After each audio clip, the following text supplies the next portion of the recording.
Hand bar bend అయిపోయింది. వెంటనే తీసేస్తాను.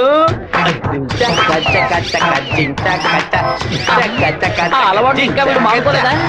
అయ్యో కరెంటు స్తంభాలు చూడగానే కుక్క కాలు ఎత్తినట్టు నీకేంట్రా ఈ చండాల అలవాటు? బంగారు లక్ష్మి క్లినిక్. ఈవిడ బంగారం లాంటి డాక్టర్ రా. రండి. ఏంట్రా ఆ డాక్టర్ దగ్గర తీసుకొచ్చారు? మీకేమిటి ప్రాబ్లం?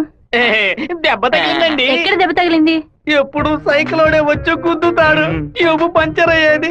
ఇప్పుడేమో ఒక కార్ రోడ్ కంట్రోల్ లేకుండా నన్ను గుద్దేసి టైర్ పగిలిపోయిందమ్మా. అప్పుడు మీరు పంచర్ కొట్టు కదా వెళ్ళాలి.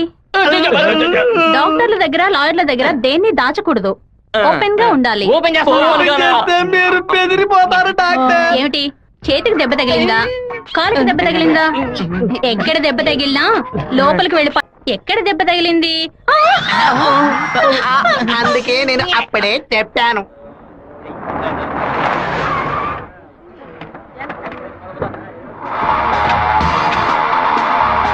రండి సార్. ఏం కావాలి సార్? ఎవరా నువ్వు? ఇక్కడ పనిచేస్తున్నాను సార్. పనోడివా? అరే పేట్రో ఎప్పుడు వచ్చావయ్యా? రా వాడు మనూరు పిల్లడేలే. టీ తాగుతావా? తెమ్మను. రే మణే, వాడిని తెమ్మను. ఎందుకు పని తెస్తాడయ్యా? ఒరే మణే, ఇక్కడ వర్కర్వే కదరా నువ్వు, వెళితే. అయ్యా మా బంధువుల పిల్లోడు. నేనే వెళ్ళి తీసుకొస్తాను. ఏంటయ్యా ఆఫీసులోకి రాగానే అడ్డమైన వాడు ప్రశ్నలు అడుగుతున్నాడు? వాడు కొత్తగా వచ్చిన పిల్లకాయ, నువ్వు ఎవరైనా దొరికింది జాగ్రత్త, మాతో పెట్టుకోవద్దని చెప్పు. అన్న ఇదిగోన టీ. ఒక టీ తేడానికి ఎంతసేపు ఎట్రా? టీయరా ఇది? నీచంగా ఉంది. మంచి టీ తీసుకురావడం తెలియదురా నీకు? అవునన్నా, టీలో వేడి లేదు, పొగరు లేదు. ఏమన్నా? అదే టీలో వేడి లేదు, షుగరు లేదన్నాను. ముందు మంచి టీ తీసుకురావడం నేర్చుగా. పని తీరా. ఏమైందిరా బావ నీకు? ఎందుకు వాళ్ళని వదిలేసావు చెప్పు. రే పోనీరా, టీతో మోంగడుకుంటే మంచి కలర్ వస్తారు. ఇప్పుడు నాకు ఆ ఛాన్స్ దొరికింది. అని ఒక మాట చెప్పరా, కత్తితో ఒక పోటు పడిచి తన మీద బట్టి పోసి వస్తాను. మనం ఏమైనా హీరోస్ చూపించడానికి వచ్చావా? కొద్ది రోజులైనా సైలెంట్ గా ఉండి పని నేర్చుకుందాం. నిన్ను పాటలు పడుతుంటే నువ్వు అనవసరంగా సమస్యలు ఎరిగించాలో ఉన్నావే. ఇంత ఓపిక నీకు ఎక్కడి నుంచి వచ్చిందిరా బావా? వచ్చిన కూడా నువ్వు వదిలేసి పక్కకు తప్పుకునే పోతే పట్టరా మంది. రే ఊరుకో, ఫోన్ కొట్రా, కొట్రా పోను. ఎందుకు రా నన్ను కొట్టా? నువ్వేగా కొట్రా అన్ను, అందుకే ఒకటి పీకాను. ఏంట్రా కాలేజీలోకి వెళ్తున్నారు? ఎవరా వాళ్ళు? ఓబుల్రెడ్డి మనిషి ఈ కాలేజీలో క్యాంటీన్ నడుపుతున్నాడు. వాడు ఈ కాలేజీలో చదువుకున్న ఓల్డ్ స్టూడెంట్. కూల్ డ్రింక్ అడిగితే కూలింగ్ లేకుండా ఇస్తారంట. ఏంట్రా సౌండ్ లేదు? కూల్ డ్రింక్ కూల్ గా లేదని గొడవ పడుతున్నాడు. కూల్ గా లేకపోతే కాఫీ వేడిగా ఉండదు, ఉండదు, చట్నీ పురుగుగా ఉంటుందిరా. లేదంటే ప్రిన్సిపల్ తో చెప్పి నీ ఉద్యోగం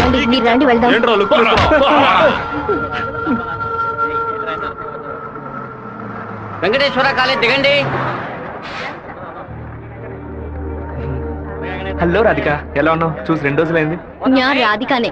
వచ్చే మీరు అనుకున్నట్టు రాయలసీమ రామగిరిలో అశోక్ విద్యాలయంలో 4వ క్లాస్ చదువుకున్న రాధికని కాను. అరే పక్కగా బయోడేటా చెప్పినట్టు చెప్తున్నావా? పాలకాడ్ నుంచి చదువు కోసం నేను తిరుపతి. బాగా గుర్తు తెచ్చుకొని చూడు. చిన్నప్పుడు స్కూల్లో పెన్సిల్ చెక్కేటప్పుడు చెయ్యి స్లిప్ అయి తొడకు కోసుకొని ఏడుస్తూ ఉన్నావు. వెంటనే నా మ్యాథ్స్ బుక్ లో పేపర్ చించేసి నా ఉమ్ముతో బ్యాండేజ్ చేశా. ఓ వారం తర్వాత వచ్చి గాయం మానిపోయిందని తొడ చూపించావు, కానీ ఆ మార్క్ అలాగే ఉండిపోయింది. నీకు అనుమానం అయితే నీ తొడ మీద చూడు, మచ్చ ఉంటుంది. ఏంటిది? నడి రోడ్లో నిలబట్టి అది చూడు ఇది చూడని తప్పుగా సారీ నువ్వు ఇంటికి వెళ్ళి చూసుకో, అదే కరెక్ట్ గా ఉంటది. హే శివ, నువ్వు తిరుపతిలో ఏం చేస్తావు? జయంతి బాగున్నావా? చూసి చాలా రోజులైంది. ఫైన్. ఏ రాధిక, నువ్వు ఇంకా శివతో టచ్ లోనే ఉన్నావా? పెన్ ఫ్రెండ్సా, మెయిల్ ఫ్రెండ్సా, లేక ఫోన్ లో టచ్ లో ఉన్నారా? అయ్యో వీడెవడో కూడా నాకు తెలీదు. శివ తెలీదా నీకు? మన స్కూల్ ఎస్పీఎల్ బ్లేడు, పేపర్, తొడ ఉమ్మితో మందేశాడు, మర్చిపోయావా? ఇదే నేను ఎప్పటి నుంచో చెప్తున్నాను, కానీ తనేమో సొంత ఊరు పాలకాడు, నాన్న పేరు ఓమర్గుట్ట, అమ్మ పేరు ఓమర్గుట్టి అని మలయాళంలో ఏదేదో సంసారిస్తోంది. 10 రోజులు నీ ఎన్ఎస్ఎస్ క్యాంప్ కి వెళ్ళి వచ్చే లోపల నువ్వు మలయాళిగా మారిపోయావా?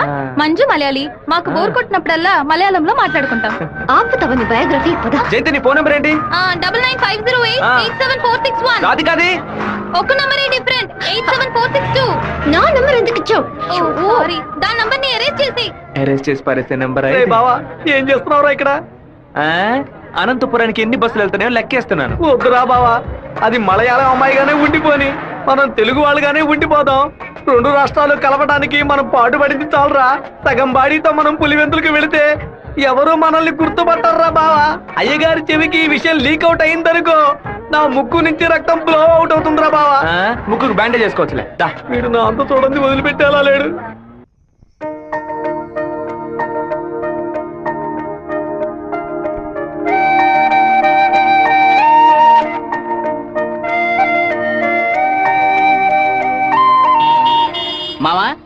అందరికి బ్రాందీ కొనిపెట్టి నువ్వు మాత్రం బీరు తాగుతావేంట్రా? మీరంతా మత్తు కోసం తాగే తాగుబోతు నేను డైట్ కోసం తాగుతున్నా. అవును, తాగుళ్ళో అదేంట్రా డైట్? చెప్ప లావుగా ఉన్న వాళ్ళు బ్రెడ్ చపాతీలు తిని ఒళ్ళు తగ్గించడానికి డైట్ చేస్తారు కదా, అలాగే సన్నగా ఉన్న వాళ్ళు బియర్ తాగి పెంచే డైట్. మాట్లాడేటప్పుడు ఫోన్ గెలుకుతావేంట్రా? రాధికకి లవ్ మెసేజ్ పంపిస్తున్నాను. ఆ అమ్మాయిని చూసి 2 రోజులైంది, ఈ లోపేలవా? ఇది 10 ఏళ్ల క్రితం వచ్చిన puppy love, chicken love, calf love రా. కాఫీలవ్వా అంటే? సత్తిగా చిన్నతనంలో ఒక అమ్మాయి నచ్చిందంటే ఏదేదో అనిపిస్తుంది, కానీ ఏమీ చేయలేం. మనలో ఏదేదో మార్పు వస్తుంది, కానీ ఏది అర్థం కాదు. అయ్యగారు ఫోన్ చేస్తున్నారా? మాట్లాడు. అయ్యా, ఏం చేస్తున్నారు అక్కడ? అందరూ కూర్చొని క్వార్టరు. వినపడలా? అదేనయ్యా, తిరుపతిలో నీళ్ళ సమస్య, అందుకే స్వర్ణముఖిలో 4 బాటిల్ నీళ్లు తీసుకొచ్చి తాగుతున్నామయ్యా. ఆ? తాగుతున్నామని చెబుతున్నాను.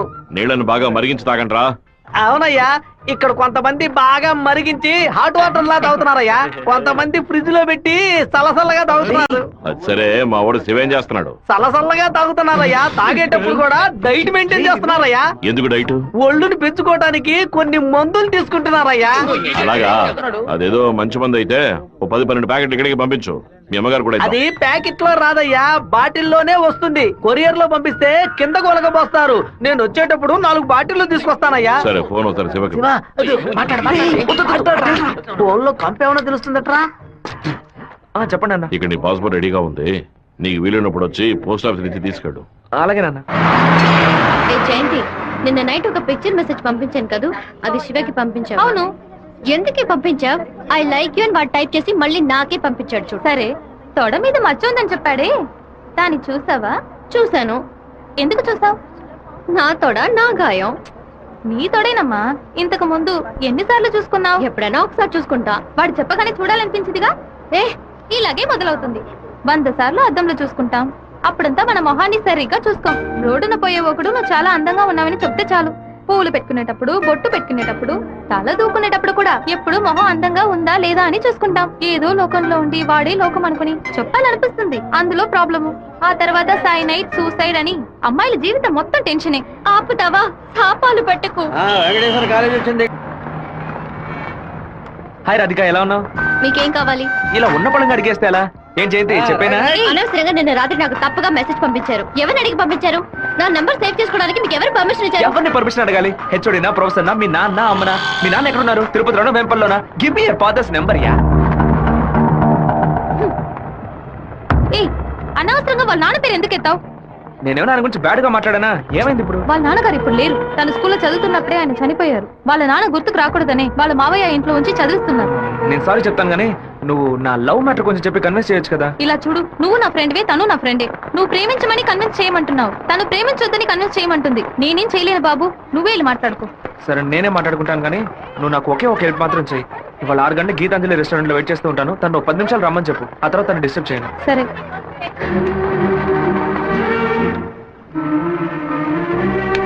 బావా, ఈ విషయాన్ని అయ్యగారికి చెప్పమంటావా చెప్పొద్దటావా? గుంట నక్క పనులు చేస్తే ఏదో చంపేస్తాను. ఒక కుటుంబంలో నాన్న హార్ష్ గా ఉంటే కొడుకు సాఫ్ట్ గా ఉంటాడు, కొడుకు హార్ష్ గా ఉంటే నాన్న సాఫ్ట్ గా ఉంటాడు. మీరిద్దరూ రఫ్ అంటాం. మీ ఇద్దరి మధ్య నేను ఇరుక్కొని తిరగల్లో గోధుమలాగా నలిగిపోతున్నాను. ఓ పంచే, 7 కొండలు ఎక్కు. వెంకటేశ్వర స్వామి దర్శించుకో, కింద అంతా సరైపోద్ది. వీడే దోసి నా దోస్తాడు.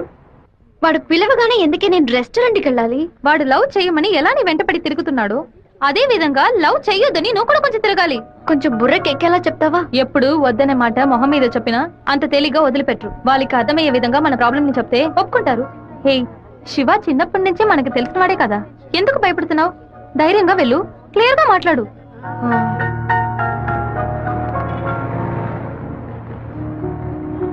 రండి సార్, రండి. లోపలికి రా. లోపలికి వచ్చండి. ఎందుకు ఇలా టెన్షన్ అవుతున్నావు? కొంచెం నార్మల్ గా ఉండు. మీ నాన్న గురించి మాట్లాడేందుకు సారీ. ఎందుకు ఇక్కడికి రమ్మన్నారు? ఏం మాట్లాడాలి? 8వ క్లాస్ చదువుకునేటప్పుడే మనసులో చిన్న లవ్, కానీ ఎలా చెప్పాలో తెలియలేదు. ఎండి ఏదో మాట్లాడతాడు, మన ప్రాబ్లం మందే. సడన్ గా ఒకరోజు నువ్వు స్కూల్కి రాలేదు. నీ క్లాస్కి వెళ్ళి అడిగి చూస్తే అందరూ నువ్వు ఎక్కడికి వెళ్ళావో తెలియదు అన్నారు. 2 months పోయాక హాఫ్ ఇయర్లీ ఎగ్జామ్ టెన్షన్ లో నిజంగా నిన్ను మర్చిపోయాను. ఎప్పుడు నిన్ను బస్సులో చూసానో అప్పుడు పాతవన్నీ గుర్తుకొచ్చాయి. నేను ఏం మీరు చెప్పాలనుకుంటున్నా? అనుకునేది ఏది జరగదు. మా అమ్మ ఎంతో కష్టపడి నన్ను చదివిస్తోంది. నేను ఆవిడకి నిజాయితీగా ఉండాలి. ప్రేమ పేరుతో బైక్ లో తిరగటం, సినిమాలకు వెళ్ళడం, పార్కుల చుట్టూ రెస్టారెంట్ల చుట్టూ తిరగడం నాకు అస్సలు నచ్చదు. నేను అలాంటి అమ్మాయిని కాను.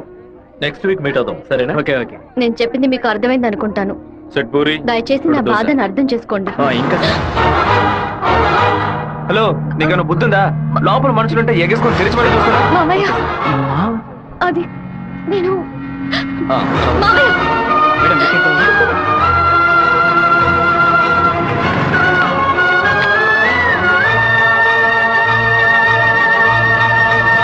మావయ్య, అలా మౌనంగా ఉండదు మావయ్య. నాతో మాట్లాడు మావయ్య. నేనే తప్పు చేయలేదు మావయ్య. ఏ తప్పు చేయకుండానే వాడితో హోటల్ వరకు వెళ్ళావమ్మా? నన్ను నమ్మ అత్తయ్య. నాకు వాడికి ఎలాంటి పరిచయం లేదు. నువ్వు ఇక్కడ ఉన్నంత వరకు నీ ఇష్టం వచ్చినట్టు నడుచుకో, కానీ ఇక నుంచి నాతో మాత్రం మాట్లాడుకో.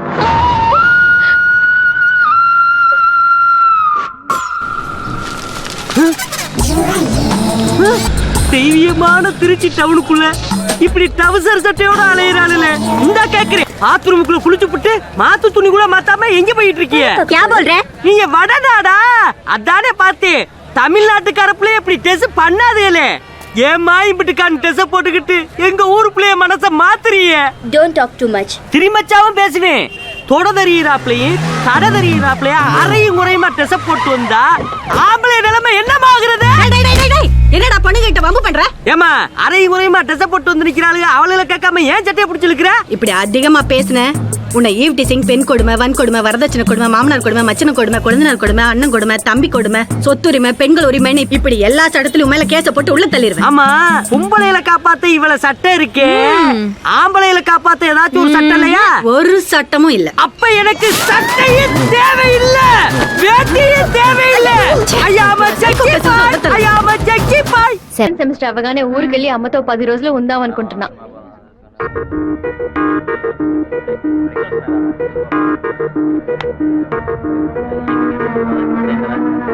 నీకు అసలు కనికరమే లేదా?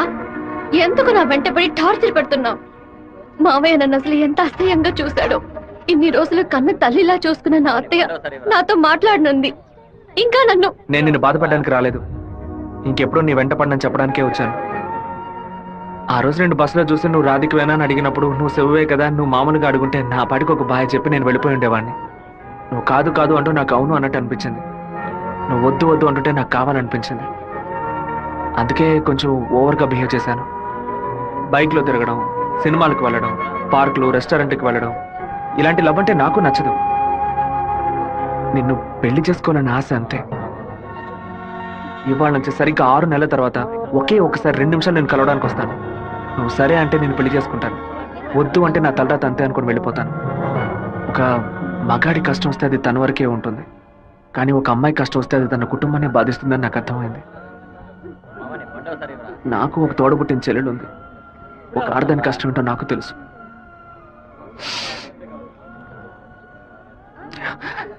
నన్ను రెస్టారెంట్ కంపల్ చేసి పిలవడం నా తప్పే, క్షమించు.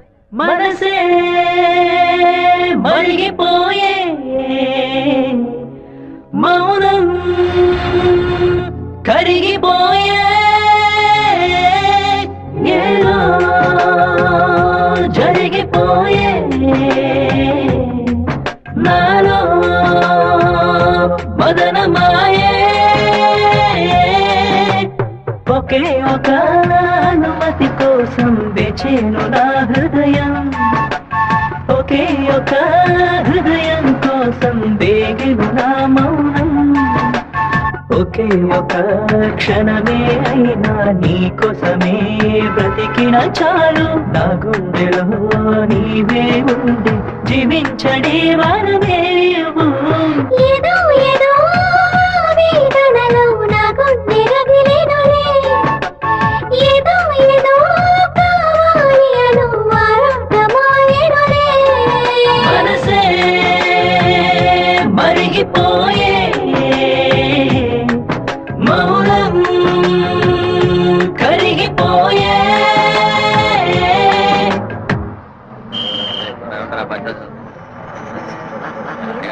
రాధిక, అమ్మా, మీ నాన్నగారు పోయి ఈ రోజుతో 10 ఏళ్లు పూర్తయ్యాయి.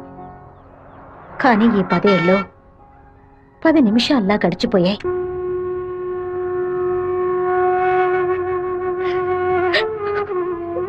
ఏడవకు ఏడవకూడదు. ఎందుకమ్మా ఏడుస్తున్నా? నా కొడుకు చచ్చిపోయాడురా. నువ్వు నాకు మనవరాలివి కాదమ్మా, మనవడివి. గుండెల నిండా ధైర్యంతో ఉండు, మనస్సుని రాయి చేసుకుని బతకాలమ్మా.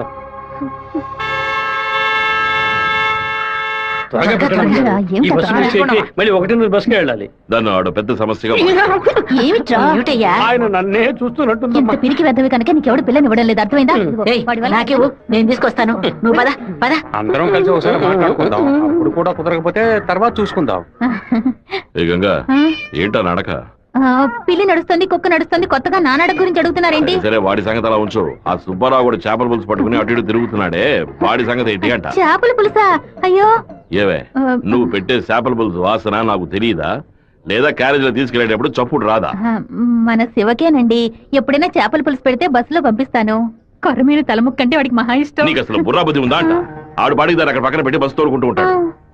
మన గిట్టనోడు ఎవడైనా ఆ పులుసులో ఏదైనా కలిపితే ఏం చేస్తావు? నాయనో, ఇందులో ఇన్ని మతలపులున్నాయా? భోంచేయి బావా, భోంచేయి. ఈ మండు టెండలో ఇంతసేపు వెయిట్ చేసి కష్టపడి భోజనం తీసుకొచ్చావు కదరా, నువ్వే ముందు తినాలి. ఎంత నువ్వు నన్ను కోపంలో చావు బాదిరా. భోజనం విషయంలో మాత్రం ఇంత బోళాగా ఉంటావు అనుకోలేదు. నీ ప్రేమకు అసలు ఎలలే లేకుండా పోయాయి. నీ ప్రేమకు నేను ఎప్పుడు బానిసగా ఉంటాను రా. ఏంట్రా సత్తిగా, భోజనం బాగా రుచిగా ఉందా? అమ్మగారు చేతి వంట కదా, మరి మైకం వచ్చేలాగేమి లేదు బావా. ఈ కళ్ళు తిరగడాలు అలాంటిది ఎందుకు అలా అడుగుతున్నావు? ఏం లేదు, చాలా దూరం నుంచి భోజనం వస్తుంది కదా, మన శత్రువులు ఎవరైనా విషం కలుపుకుంటే అయిపోతాను కదా, అందుకే ముందు నీ మీద టెస్టింగ్ చేశా. అరే దుర్మార్గుడా, నువ్వు పెట్టిన భోజనంలో ప్రేమ ఉంటుంది అనుకున్నాను, ఇలా పాయిజన్ ఉంటుంది అనుకోలేదు. 100 మైళ్ళు దాటుకొని భోజనం వస్తుంది, మీరు ఇంకేం బాగుపడతారా? ఒక తల పిసో లెగ్ పిసో తింటావా? పులి కాకలేసిన పిజ్జా తిందో. అయితే పెప్సీ తాగుతుందా? కూడబెట్టిన డబ్బంతా పోగేసి స్థలం కొన్నానే. 7 లక్షలు నమ్ముకునే కదా మన భవిష్యత్తు ఉంది. ఈ నోటీసు చూసిన తర్వాత నేను సగం చచ్చిపోయాను. ఏమిటండి ఇలా మాట్లాడుతున్నారు? అయిపోయింది, ఇంకా మన పిల్లల భవిష్యత్తు అయిపోయింది. ఏంటి క్లాస్ రాకుండా ఇక్కడ కూర్చున్నావు? ఇంట్లో ఒకే ప్రాబ్లం. కొన్ని రోజుల క్రితం మా మావయ్య ఎయిర్పోర్ట్ దగ్గర 2 గ్రౌండ్ల స్థలం కొన్నారు. సడన్ గా ఆ ల్యాండ్ ని తీసుకుపోతున్నారని గవర్నమెంట్ వాళ్ళు నోటీస్ ఇచ్చారు. మా ఫ్యామిలీలో అందరూ చాలా బాధపడుతున్నారు. అది సరే, ఎవరి దగ్గర ఆ స్థలం కొన్నారు? శివ, చెప్పు చేయండి. నేను నీకు విషయం చెప్పినట్టు రాధికాకు తెలీదు. సరే నేను చూసుకుంటాను. దొంగ చటక ఎందుకు తలుపు గడియ పెడుతున్నారు? రేయ్ మామా, రేయ్ ఏంట్రా బొత్తిగా మర్యాద తగ్గుతుందా? ఆ ఎయిర్పోర్ట్ పక్కన ఉన్న ప్లాట్ ని ఎవ్వరికి చూపించొద్దు అని చెప్పాను కదా. నువ్వేమో 2 ఏళ్ల క్రితం రామనాథం అనే వ్యక్తికి అమ్మావు. ఎయిర్పోర్ట్ అక్విజిషన్ నోటీస్ చూడగానే వాడు కుటుంబంతో పాటు ఊరేసుకుంటారని తాడుకోవడానికి వెళ్ళాడు. బాగుపడతావా? వాడు మాత్రం ఆ స్థలం కొన్నాడా? మొత్తం 160 మంది కొనుక్కున్నారా? వాళ్ళ గురించి నాకేం దిగులేదు. ఇతని సంగతి ఏంటి? నేను తీసుకున్న ఇంట్రీమ్ స్టే ని ఎయిర్పోర్ట్ అథారిటీ కొట్టేసింది. హైకోర్టుకి వెళ్ళి పర్మనెంట్ స్టే తీసుకుంటే సరిపోయా. నీతో ఇలా మాట్లాడితే వర్కౌట్ అవ్వదు కానీ రే సత్తిగా, జేసీపీ సత్యమూర్తికి ఫోన్ చేస్తాను. ఏమావా, పోయిన సంవత్సరం మన ఊళ్ళో ఇల్లు కట్టావే, ఎంత అయింది? 20 లక్షలు. ఎందుకు అడుగుతున్నా? ఆ 20 లక్షల్ని 4,000తో నేలమట్టం చేస్తాను చూడు. ఏంది? 6 గంటలు జేసీపీ రెంట్ 3,000, 500 బయట 500 డీజిల్. నేను ఓకే అంటే కూల్చేస్తా. ఏంద్ర నువ్వు అనేదే? జేసీపీ సత్యమూర్తి అన్నానా?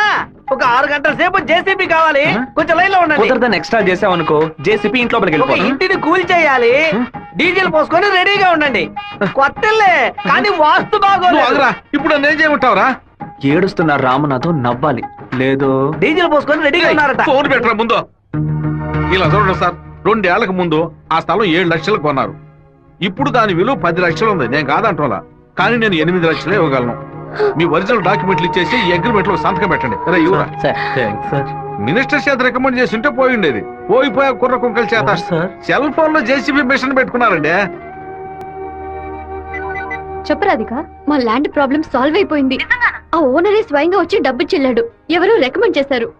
సంతోషంలో ఏం చేయాలో అర్థం కావట్లేదు. ఒక పని చెయ్యి, నీ ఇంటి పక్కన ఉన్న శివాలయానికి వెళ్ళి శివుడికి ఒక అర్చన చేయించు. లేట్ చేయకుండా అక్కడికి వెళ్ళు. సరే అన్నా, మీరు అనుకున్నట్టు ఎమ్మెల్యే తప్పుడు రూట్ లోనే వెళ్తున్నాడు అన్న.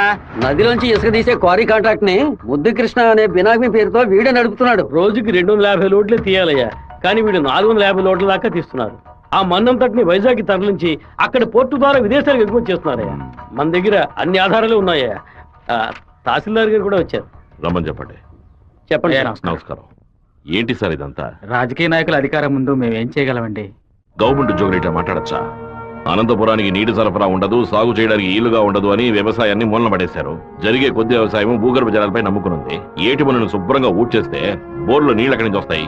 భూమాత దగ్గర నుంచి మట్టి దోచేయడం అనేది కన్న తల్లి దగ్గర గర్భసంచిని దోచుకోవడంతో సమానం. ఇప్పుడు ఏడున్నాడు రాజశేఖరుడు. ఇప్పుడు వెళ్ళి అడిగామనుకో అమ్మ మీద ఒట్టేసి నాకేం తెలియదు అంటాడు. ఎందుకంటే బినామీ పేరు మీద వ్యవహారం సాగుతుంది. కొంచెం ఓపికగా ఉంటే వాడిని ఎలాగోలా పట్టుకోవచ్చు. సరే అన్నా, నీ గురించి మెసేజ్ వచ్చింది. ఏమనొచ్చిందిరా? పీ ఫర్ పొరమోకు, ఈ ఫర్ ఎద్దు, టీ ఫర్ తీపు, E for enemy, R for rowdy. ఎవరు పంపింది? సెకండరీ అశోక్ అన్న. ఎక్కడ వాడు? ఇక్కడే ఉన్నాడన్నా. అశోక్ అంటే ఏమన్నా మెసేజ్ పంపా? వసంత్ ఫార్వర్డ్ చేసి వసంత్ అంటే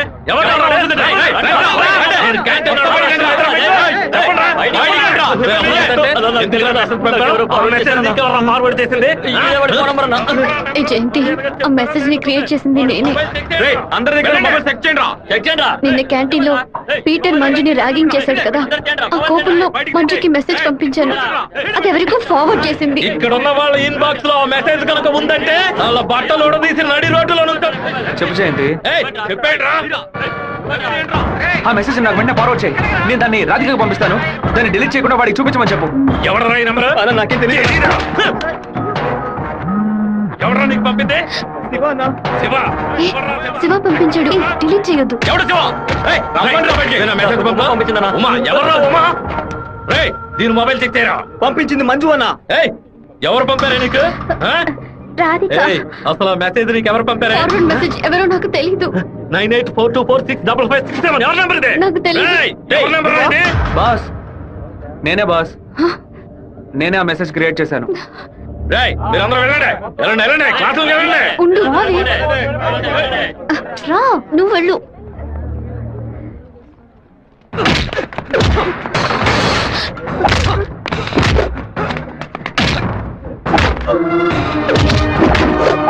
నేను వెళ్ళి నిజం చెప్పేశాను. వదులు.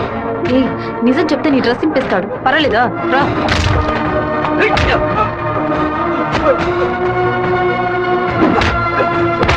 పీటర్, ఆగు. పీటర్, నా మాట విను. ఇక మీద ఇలా జరగదు. అసలు ఇదెవడో తెలుసా నీకు? నువ్వేం మాట్లాడుకో, నాదే తప్పు. జరగదని చెప్తున్నాను కదా. తీసుకుపోరా, ముందు ఇక్కడ నుంచి పో. రారా శివ, రా. ఏరా, వాడు నిన్ను కొడితే నువ్వు తిరిగి కొట్టవా? ఏమయ్యా బావా, నువ్వు చూస్తూ ఊరుకున్నావా? ఈ ఊళ్ళో ఈ బ్రతుకు బతికే బదులు మన ఊరికి వచ్చి బర్రె గొడ్ల దగ్గర పేడెత్తుకొని బతకొచ్చు కదయ్యా. నోర్మిరా. రేయ్, నన్నేం చేయమంటావరా? ఇది ఎందుకు మెసేజ్ ఇచ్చాడు? ఇస్తాడయ్యా, ఇస్తాడు. దాన్ని నువ్వు మేనేజ్ చేయాలి. అట్లా చేయకుండా వదిలేరా. రే పంది, నువ్వు చూస్తూ ఊరుకున్నావా? ఊరుకోరా. నీకు లేదంటారా నీకు? ఊరుకోరా. పీకానంటే వదిలేయమంటే వదిలేస్తాను అనుకున్నావా? ఏం చేయాలో నాకు తెలుసురా. అయ్యగారికి ఇప్పుడే ఫోన్ చేసి చెప్తాను. ఫోన్ లాక్కుంటే పీసీ పోలేదు అనుకున్నావా? టెలిగ్రామ్ చేస్తాను. పౌరంతో సందేశం పంపిస్తాను రా. విషయం బయటకు తెలిస్తే ఆ అమ్మాయికి ఏమవుతుందని భయపడి నేను మూసుకొని వచ్చాను. నువ్వేమో దగ్గరెచ్చిపోతున్నావు. చంపేస్తాను. చంపరా, చంపే. నేను ఈ తిరుపతి వదిలి వెళ్లేలోపు వాడు గొంతు పిసికి చంపకపోతే నా పేరు సత్యబాబే కాదు. ఇదే నా శపథం. ఏంటి సార్ ఇది? ఆ పంతులు స్ట్రైట్ గా కమిషనర్ కే కంప్లైంట్ ఇచ్చాడు. ఏ పెడతాం సార్ వాడిని? నా మాట విని నువ్వు లొంగిపో. అప్పుడే ఈ టేబుల్ మీద ఉన్న నీ కేసు ఫైలు ఆ షెల్ఫ్ కి వెళుతుంది. వారంలో నువ్వు బెయిల్ మీద బయటికి రావచ్చు. లేకపోతే కమిషనర్ నీకు స్పాట్ పెడతాడు. సరే, బొక్కలతో ఏంటన్నా? మనసు చాలా బాధగా ఉంది జయంతి. నేను నిద్రపోయే వారం రోజులైంది. నేను చేసిన తప్పుకి శివ దెబ్బలు తిన్నాడని తలుచుకుంటేనే బాధగా ఉంది. సారీ 4 సార్లు మెసేజ్ పంపించాను. వాడు రిప్లై కూడా చేయలేదు. వెంటనే పర్సనల్ గా కలిసి సారీ చెప్పాలని ఉంది. సరే, సారీ చెప్పేటప్పుడు ఒక థ్యాంక్స్ కూడా చెప్పాయి. థ్యాంక్సా? ఆ రోజు మీ ఇంట్లో ల్యాండ్ ప్రాబ్లం కి ఎవరో రికమెండ్ చేశారని చెప్పావే, అతను వేరే ఎవరో కాదు, శివాని. తన ముందుండి వాళ్ళ ఓనర్ తో మాట్లాడి డబ్బులు ఇచ్చేలా ఏర్పాటు చేశాడు.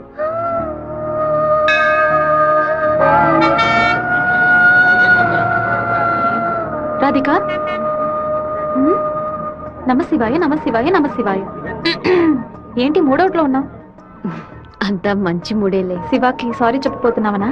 లేదు, ఓకే అని చెప్పబోతున్నాను. Hey, yes, I want to convey my love. లవ్వా? అవును, వాడి అప్రోచ్ నన్ను డిస్టర్బ్ చేసిన క్యారెక్టర్ నన్ను బాగా ఇంప్రెస్ చేసింది. వెంటనే శివతో చెప్పేయాలి. 6 months తర్వాతే శివ నిన్ను మీట్ అవుతాడని చాలా క్యాషువల్ గా చెప్పాడు. ఒకరోజు క్యాలెండర్ తీసి చూశాను. April 1st fools day. Shiva ఎక్కడ మోసపోతాడని అనుకున్నాను. నువ్వు ఇంత త్వరగా మనసు మార్చుకుంటావని అనుకోలేదు. ఒరే శివ, పీటర్ ఈరోజు జైలు నుంచి వస్తున్నాడట. నువ్వు ఇక్కడ నుండి వెళ్ళిపో. మీరంతా పిరిగి పండాలరా. వాడు నా దగ్గరికి రారా, ఆ ప్రొఫెసర్ దగ్గరికి వెళ్తాడు. ఆయన ఎందుకు అనవసరంగా వాడి మీద కంప్లైంట్ ఇచ్చాడు? ఒక్కడన్నా మగాడు అనిపించుకున్నాడే. కాలేజీలోకి ఏం జరుగుతుందో చూడు. సరే. రే, నువ్వు నిజంగానే మూడోట్లో ఉన్నావా లేకపోతే మూడోట్లో ఉన్నట్టు నటిస్తున్నావా?